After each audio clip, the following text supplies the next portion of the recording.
പിന്നെ ഒരു സംഭവം എന്താ വെച്ചാൽ ഗ്യാസ് ഞാൻ ഇപ്പോൾ ഒന്നെന്താന്ന് വെച്ച് കഴിഞ്ഞാൽ എല്ലാ പ്രശ്നങ്ങളും സോൾവ് ആയി.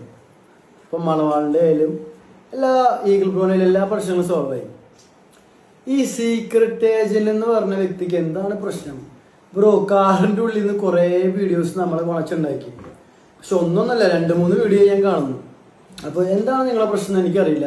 നമ്മളെ പ്രശ്നങ്ങൾ കോംപ്രമൈസ് ആയി. ഇനി നിങ്ങൾക്ക് എന്തെങ്കിലും സംസാരിക്കാനുണ്ടെങ്കിൽ എനിക്ക് പേഴ്സണലായിട്ട് DM വരാം. അല്ലാണ്ട് ഈ അരി പ്രശ്നത്തിന് വേണ്ടി ഒന്നാമത് ഞാൻ എന്നെ തന്നെ പറയാം, ഈ സംഭവം വെച്ചുകൊണ്ട് എന്തിനാ വീഡിയോ ചെയ്തത്? ഞാനൊരു വാണം, ഞാൻ പറയാം, ഞാൻ വാണം എൻ്റെ ഈ വാണം കണ്ടന്റ് വെച്ചിട്ട് എന്തിനാ ബ്രോ വീഡിയോ ചെയ്തുകൊണ്ടിരിക്കുന്നത്?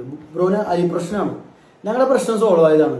പിന്നെയും ബ്രോ ഈ വീഡിയോ വെച്ചുകൊണ്ട് യൂട്യൂബിലും കാറിൻ്റെ ഉള്ളിൽ നിന്ന് കുണയ്ക്കണുണ്ടല്ലോ, എന്തുകൊണ്ടാന്ന് എനിക്ക് മനസ്സിലായില്ല. ബ്രോക്ക് എന്നെ പേഴ്സണലായിട്ട് അറിയോ? എൻ്റെ കേസ് എന്താണെന്ന് അറിയോ?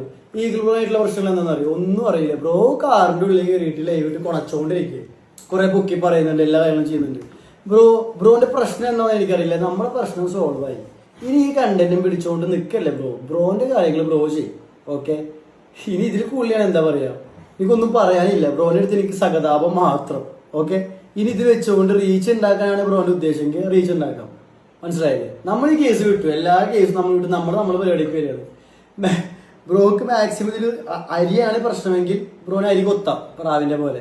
ഓക്കെ, നമ്മൾ ഈ വിഷയം വിട്ടു. മനസ്സിലായില്ലേ? ഇനി ബ്രോക്ക് തുടരാൻ താല്പര്യമുണ്ടെങ്കിൽ തുടരാം. നമ്മൾ ഈ കേസ് എടുക്കുന്നതല്ല മുത്തേ. ഓക്കെ.